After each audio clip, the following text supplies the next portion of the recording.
श्री स्वामी चरित्र सारामृत अध्याय 8।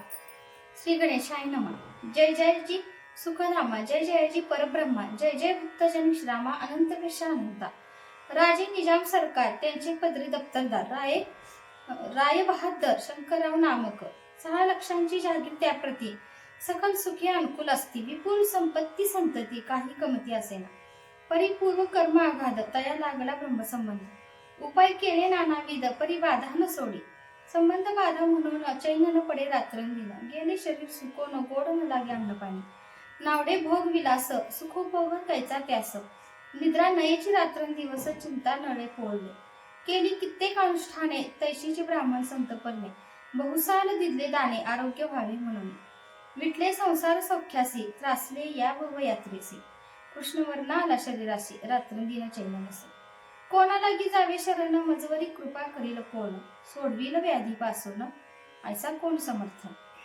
मग केला एक विचार प्रसिद्ध क्षेत्र श्री गाणगापूर तेथे जाऊन अहोरात्र दत्त सेवा करावी। सेवा केली बहुवस ऐसे लोटले 3 मास। एके रात्री तयास स्वप्ने दृष्टांत झाले। अक्कलकोटी जावे तुवा तेथे करावी स्वामी सेवा। यती वचनी भाव धरावा तेनी व्याधी जाय दुरी। तरी तर तेथेची राहिले आणखी अनुष्ठान आरंभिले।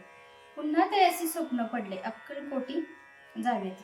हे जाणून हित गोष्टी मानसी विचारून शेवटी। तवरीत आले अक्कलकोटी प्रिय पत्नी सहित।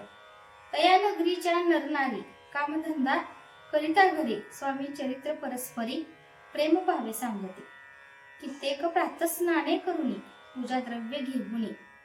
अल्पावया समर्थ चरणी जाती अतित्वरेली। इति श्री स्वामी चरित्र सारामृत नाना प्रकृत कथा समर्थ सदा परिसोत प्रेमळ भक्त अष्टमाध्यायी गोडा। श्री स्वामी चरणाविंदार्पणमस्तु। इति स्वामी चरित्र सारामृते अष्टमाध्याय श्रीरस्तु।